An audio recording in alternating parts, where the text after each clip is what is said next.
On a not so very special episode of the Sports Mules, we'll discuss the college football bowl season.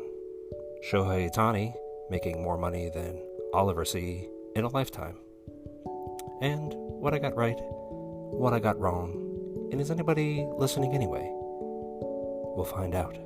All this and more on the latest episode of the Sports Mules. Wake up, Mules Nation. Time to dig in.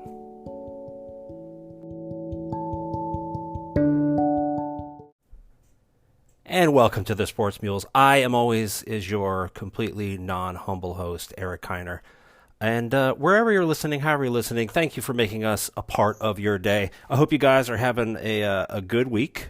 The weather's been a little up and down, but my week's been pretty good. I started off the week having some wonderful pumpkin ravioli, which was absolutely fantastic. So if you have some, wherever you live, go search it out, find it, and have it, because it was really good. Food was good, company was good, drinks were good. I mean, it's the trifecta. How can you beat that? But yeah, definitely, if you can find some pumpkin ravioli, dive right into that. And I hope you guys enjoyed my voice in the intro here. I may do an entire episode one of these days of just my ASMR voice, and lull you all to sleep. Enjoy yourselves. Get cuddled up, put on some comfy clothes and a nice warm blanket, and just drift off to Never Neverland. Not Michael Jackson's Never Neverland, but a better Neverland.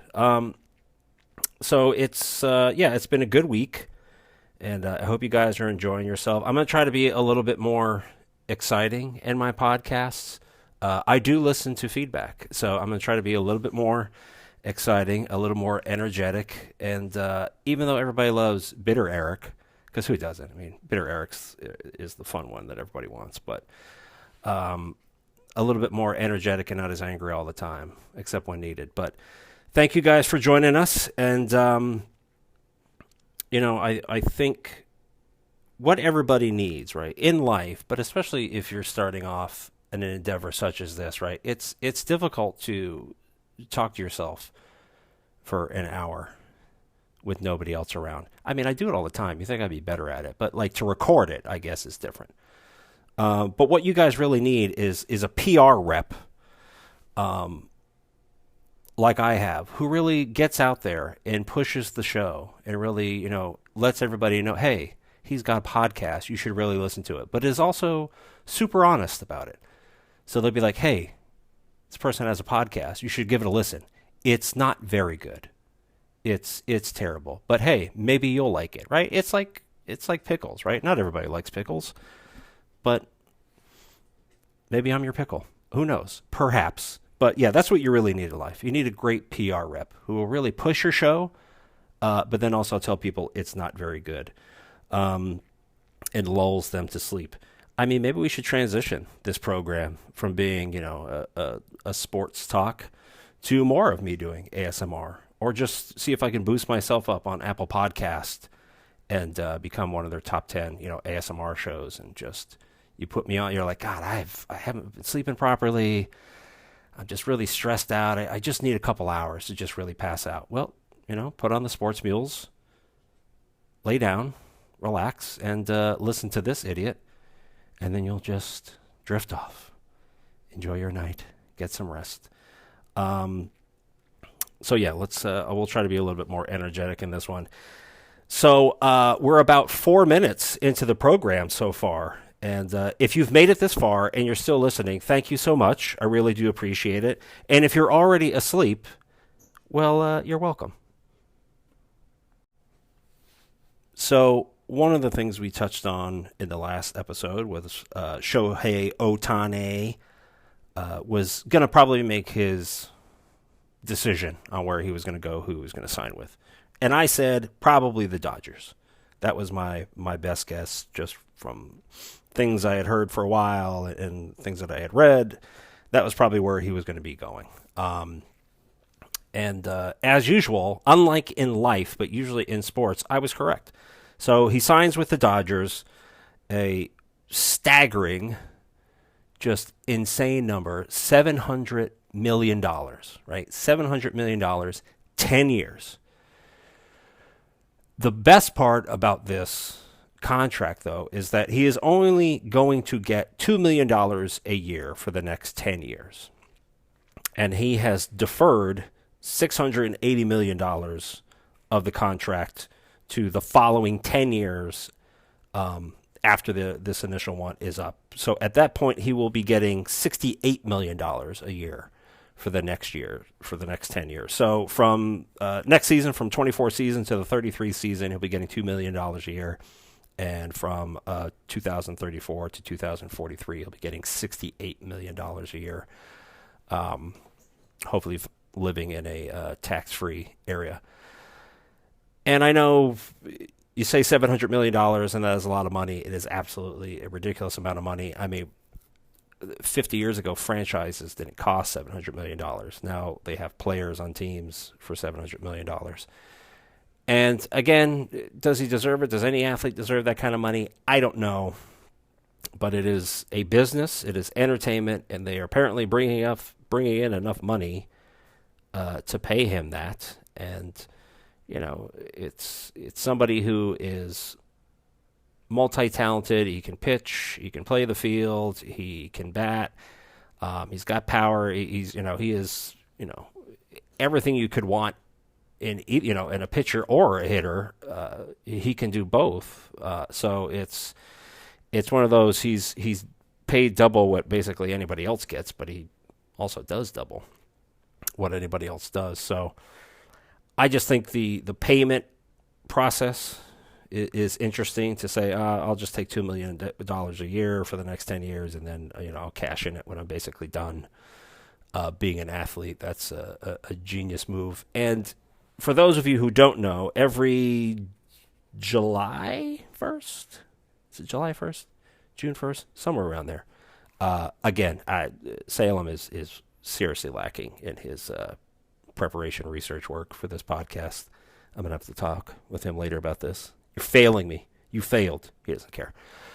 Bobby Bonilla Day is, the Mets have been paying Bobby Bonilla, $1 million plus on that date every year for the last, 25 years or so. And Bobby Bonilla hasn't played for the Mets in probably about 26 years. So it's always nice to, once a year know, hey, I'm at least getting $1 million. That's nice. And it'll be super nice for Shohei in 2034 when he's done playing baseball, probably. I would at that point. The hell I got to prove. And just gets a nice check for $68 million. That ain't a bad life. I'll take it. So this past weekend, the Lakers and Pacers played in the inaugural, right? Some people say first, but it's not proper grammar because this is an English lit program. Played in the inaugural in-season tournament for the NBA, and the Lakers won. It was a very good game, actually. Again, the courts, but the rest of the game was very good. And end of day, Lakers come out triumphant, win the inaugural in-season tournament. And I did see on The Athletic, great site, not a sponsor yet, but it's a great site, a lot of great information on there. And they kind of briefly touched on the tournament, where the good, bad, ugly, all that stuff. And they had some thoughts, and I'm not saying that they're stealing my material because, unless they're listening, which they're not, or they're in my head, which they may be. Some ideas that I had as well, right? So the in-season tournament title is trash. They got to get rid of that. That just sounds horrible. Like, put invitational after it, and it just sounds like it's an NBA golf tournament. And they suggested the NBA Cup, and I was like, oh, I kind of like that one. Maybe change it a little bit, maybe find something more zhuzhy than that. But I did like the title change. They also commented on something we've talked about previously, about these horrendous courts, just looking like it's something out of video game, and I get it, right? I know I'm old. I'm the old guy, get off my lawn guy, but uh, it's very video game-ish, and it just looked terrible. It just looked horrible. Like the uniforms, okay, but the courts looked horrible. And then to tell the Lakers, speaking of jerseys, to tell the Lakers that they couldn't wear the black jerseys that they had specifically made for the in-season tournament, like all these other franchises did, and then who the NBA approved on, said they couldn't wear those for the final because of the court. So you let everybody come up with jerseys, you see them, you approve them, and then in your final for your first inaugural in-season tournament, you tell them, no, you can't wear those jerseys because it doesn't go with the courts. NBA. And then, the commissioner yells at the kids that are up on the stage, even more like a get off my lawn. Literally, not a get off my lawn, but get off the stage. Like, all right, get out of here, kids. We got something to do. Like, really suck in that young generation. That's how you really secure them for the future, commish. Maybe they should have Draymond Green up there. Maybe he can just, choke and punch these kids off the stage, seeming that he has some free time now, and it seems to be what he likes to do best. But the in-season tournament is over. The first time you do anything, you're going to have some problems and things you have to tweak, and hopefully they'll listen to some of the feedback and change a lot of things. But as a Lakers fan, winning the inaugural run, yeah, I'll take it. Win. Now, if we can just use that throughout the rest of the season, really secure ourselves and push ourselves forward. But it was a good tournament. Great finale for me. And, let's see if the NBA listens to anybody and actually makes some changes. Well, it 'tis the season again, and I don't just mean the fat guy that breaks into people's houses and probably re-gifts stuff that he stole from other people's houses, but it's fantasy football playoff time. I think we got, a week or so? I don't know. I don't play anymore. I just have people ask me who they should pick, and then I give them my best answer, and then I'm constantly wrong. And then they go, why did I ask you? And I go, I don't know. This is on you, not me. Why are you asking me? I can coach it. I can't pick these games. I don't know. And this NFL season, especially the last couple of weeks, has just been a complete shit show, nut factory. Eagles have just completely lost their mojo. Same thing with the Chiefs. The Cowboys actually beat teams with winning records, which means we all have to now hear Cowboys fans talk about how, we them boys, and they back, which is great until about, I don't know what, divisional round of the NFL playoffs, when they inevitably have an opportunity to win, to go to the NFC Championship game, but figure some way to get that early tee time on Monday at the golf course. But and then there's been a lot of injuries as of late too, like for key players, receivers, running backs, quarterbacks, going into the playoffs. So it's just a weird time to be fantasy football fans right now. I miss the good old days of you either just pick the team, or my favorite was the 33, right? You would put your money in, you would pick your team out, and then whoever scored 33 points that weekend won the pot. And if nobody scored 33 that weekend, it would just roll over until eventually somebody won. That was the good old days, because you really only had to know how to hand somebody a 5 or a 10 and how to pick something out of a hat, and then hopefully retain the name of whatever you picked out of said hat, and then hope that they scored 33.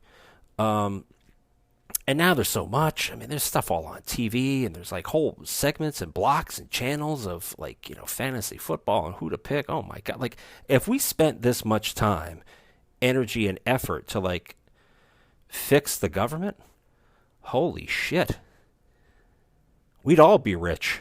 But again, humans being humans. But it's been a very interesting couple of weeks for the NFL and going into fantasy football playoff time, if your team makes it. now's the time to really ruin somebody's season, right? That guy that's been in first place the entire year, you make it to the playoffs and just beat him in the first round or the second round, and just ruin his year. He thought he was the man, and there's nothing better. There's nothing better than ruining somebody's holiday season. I should know. So we'll finish today with bowl season, right? I won't go over all 655 bowl games that go on anymore, but we'll just touch on the New Year's Six and maybe one or two others because it's my program. Screw it.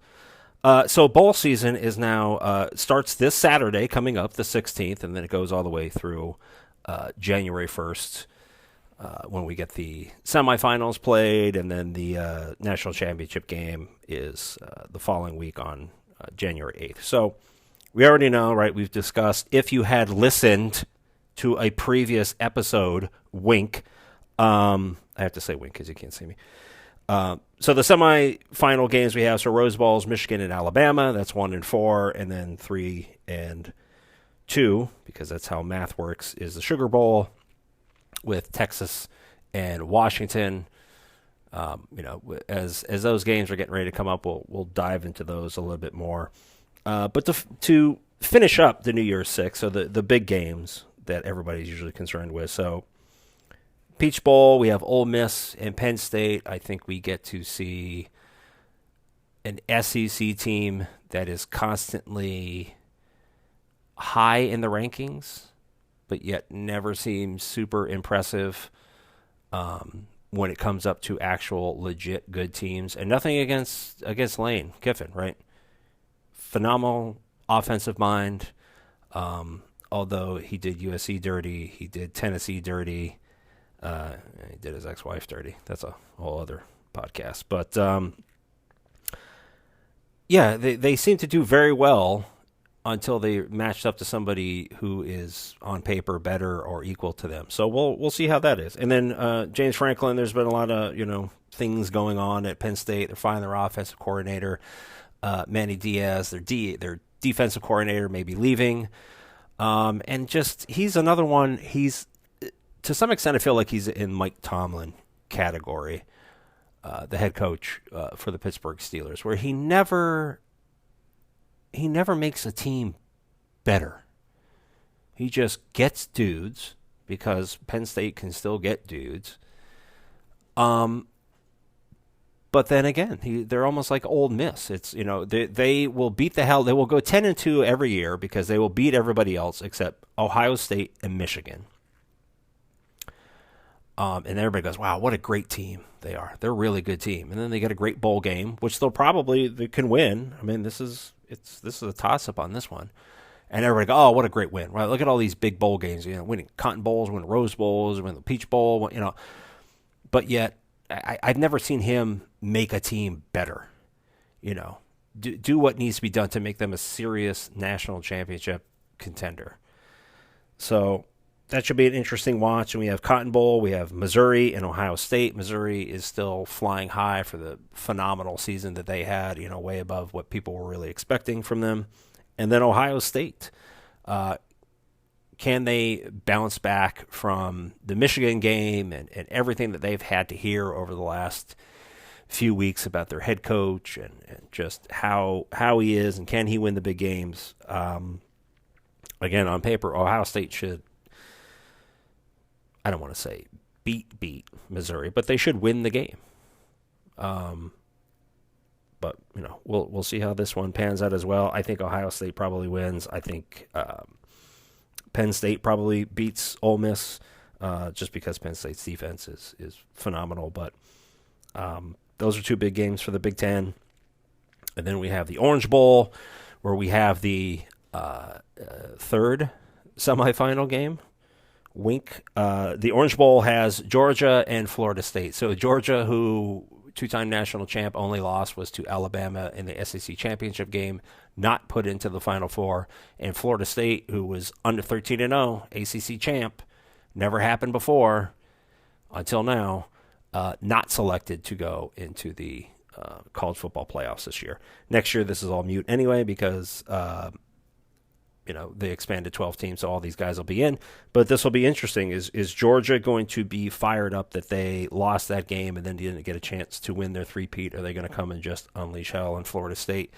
And is Florida State working enough with their backup quarterbacks to be able to come in here and show that they deserve to be in the Final Four? So that's probably the most intriguing, entertaining bowl game that we're probably going to have this season that is not one of the semifinal games. And then we end with the Fiesta Bowl, which on paper, again, it had to happen. Tulane loses to SMU in their championship game. Liberty wins, which then makes Liberty the top-ranked non-Power 5 school, so they get into a New Year's Six bowl game. So Liberty versus Oregon. It's a big bowl game. It's going to be on national television. It always gets that kind of hype. You're going to get a ton of views anyway, but I think of the New Year's Six games, obviously we know Rose and Sugar are going to get it because of the semifinals.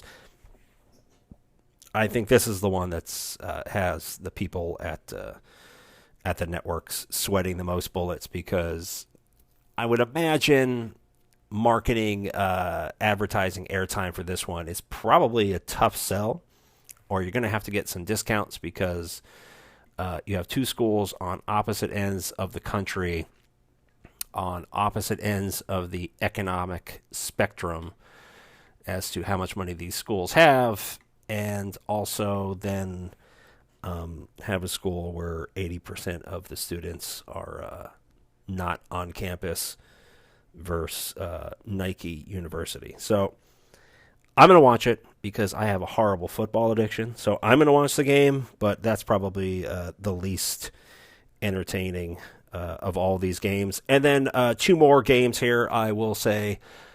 One, because I will never forget the quote. So the Cheez-It Citrus Bowl is Iowa versus Tennessee.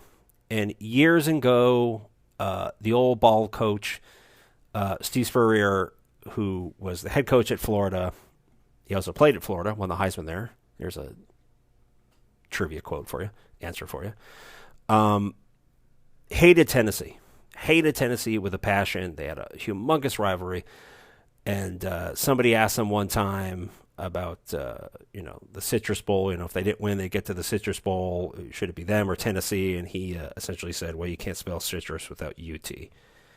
And he's right again. So the Citrus Bowl, Iowa versus Tennessee, a team in Iowa that I have more offensive touchdowns this year than they do, versus Tennessee, a team that was, hoping to contend for a SEC East, right? East championship this year, and just did not have a very good year. So we'll see if they can focus up and finish strong.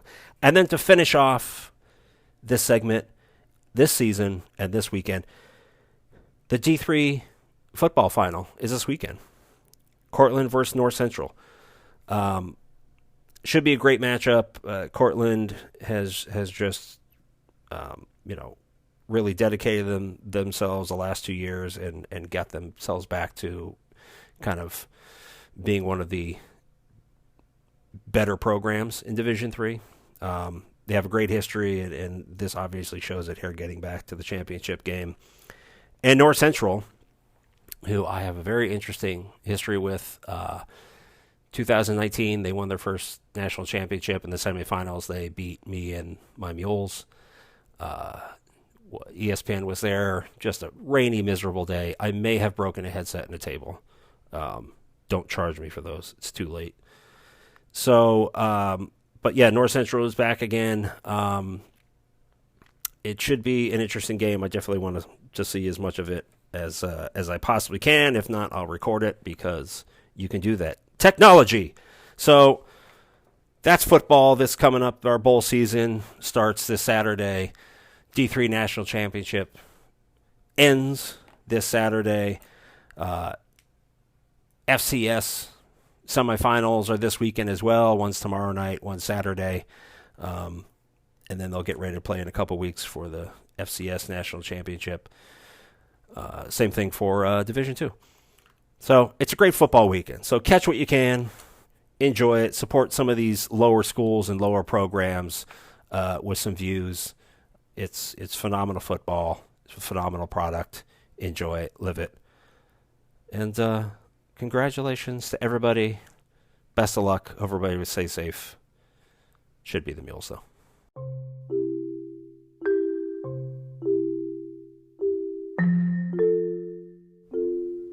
Well, that's it for today's episodes, kiddos. Hope you enjoyed it. I enjoyed it. Thank you so much. I really do appreciate it. Whatever you're doing this weekend, go out, have a good time, be safe, have fun, enjoy the weather. And if you've made it this far, thank you. And if you're asleep, well then, enjoy your rest, snuggle up, fade away into dreamland. Until next time, dig in, go Mules.